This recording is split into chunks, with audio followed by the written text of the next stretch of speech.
There's a video of a woman who is definitely not objectively attractive, just keeping it real, asking where are the men that like ugly women. I guess I'll show it now. So I have a question, and this is gonna sound so bad, but like, this is something I've been wondering for a really long time. Where are the men that like mid-looking black women? I like all flavors of the rainbow. I don't care, like your ethnicity or anything. This is low key an experiment. I'm trying to prove somebody wrong. Because yes, most black women are drop dead gorgeous, but then there's black women that look like me that aren't drop dead gorgeous. Um, we still need love though. I've been single for 16 years. 16 fucking years, you guys.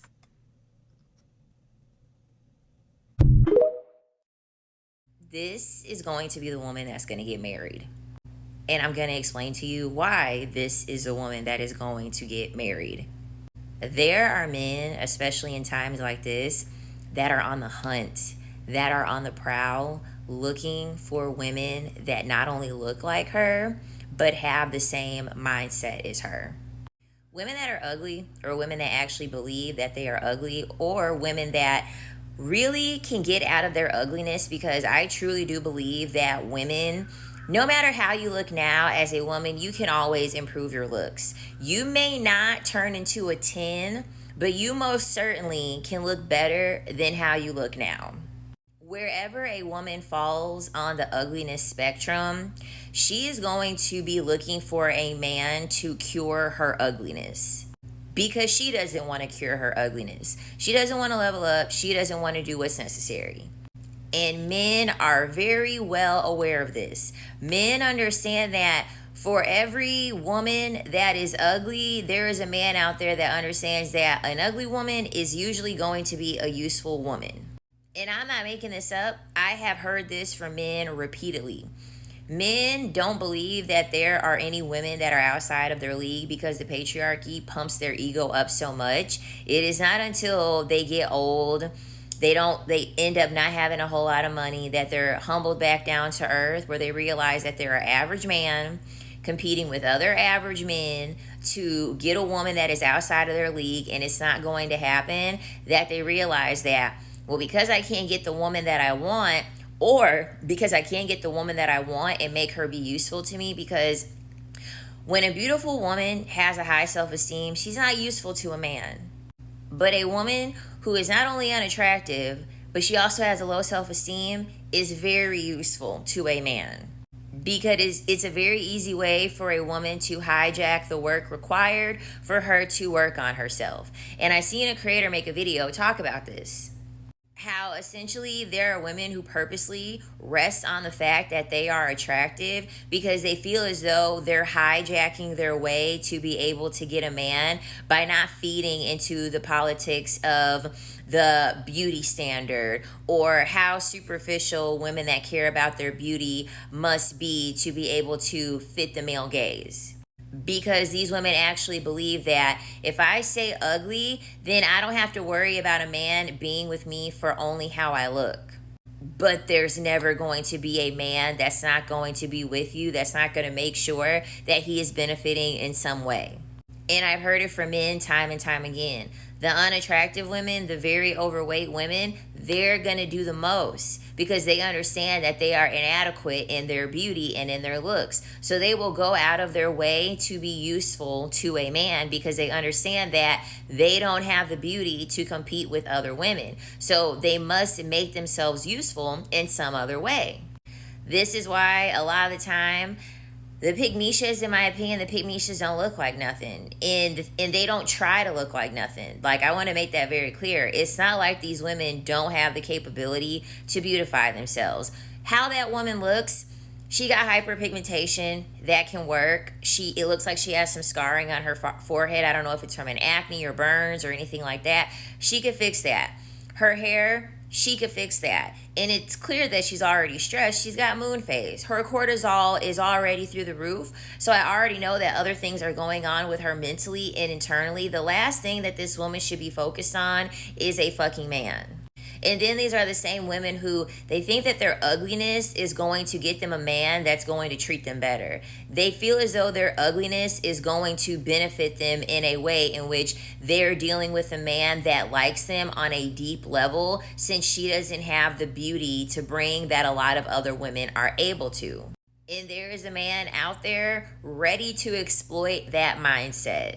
Because they understand that your self esteem is so low, you're going to put up with any and everything because you don't have the highest level of status that you could have as a woman deemed by society, which is beauty.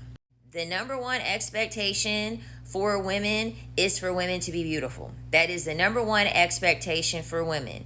And when women fall short of that, they have to use the second most needed status that is deemed as like a stamp of approval by other people, which is how adjacent you are to a male, either through a relationship or through a marriage. Women that care about their beauty understand that in the long term, you cannot have your beauty go as far by even dealing with a man long term, by actually being in a relationship with a man and by being married to a man.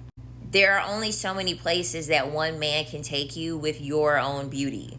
There are a lot of places that you can go independently using your own beauty. So when you don't have beauty and you're not trying to work your way towards having more beauty and you rely on a man, that means that you're coming with no leg to stand on. The only leg that you have to stand on is a fucking man. And there is no guarantee that you are going to be able to have that forever. Because isn't this what men say about beauty? Well, you're not going to be beautiful forever, and there's no guarantee that a man is going to be faithful to you forever. There is no guarantee that a man is going to financially invest in you forever. There is no guarantee either way. But what you can do is you can make a way for yourself while you have beauty that can stretch you far beyond the time of you being in a relationship in one with a man. That's the reason why beauty standards exist in the first place. Because one beauty standard can be monetized and used from women in different ways based off of their mindset. There are women that like the beauty standard and go after the beauty standard because they want a man. There are women that go after the beauty standard because they understand it's going to earn them more money in whatever industry that they're in. When I was a stripper, women would get BBLs and get breast implants because they understood that they could earn more money. They weren't thinking about getting a man to like them or getting a man to marry them. They just understood that this is what men pay for and I care about how much income I'm going to earn, so this is what I am going to do. And then you have the women look at the beauty standard, understand that they don't fit the beauty standard, nor do they want to do anything to fit the beauty standard. And so they look at it as a way of, well, you want to know what? I don't fit the beauty standard, and so I'm going to have a low self-esteem and be self-loathing. Men love that shit because they understand that they can exploit them. They can exploit you through that. That is a very, very easy way to exploit you because all they have to do is say, I don't care about those beauty standards. You look better than those women. I like your natural beauty. This is the reason why they're always trying to say, we want a woman that's naturally beautiful. We like natural beauty.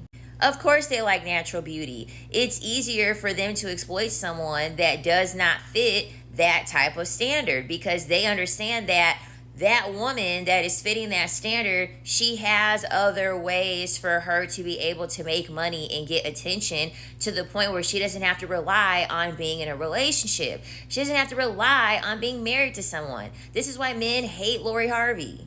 They hate Lori Harvey because Lori Harvey is of high standard when it comes to her beauty. And she understands the fact that I'm beautiful and I have opportunities set upon me, and I don't need to be 100% tied down to someone in order for me to get said opportunities.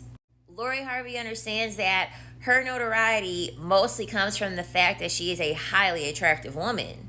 She also understands that by using that attractiveness with one man, it's going to make it harder for her to further monetize off of her level of attractiveness.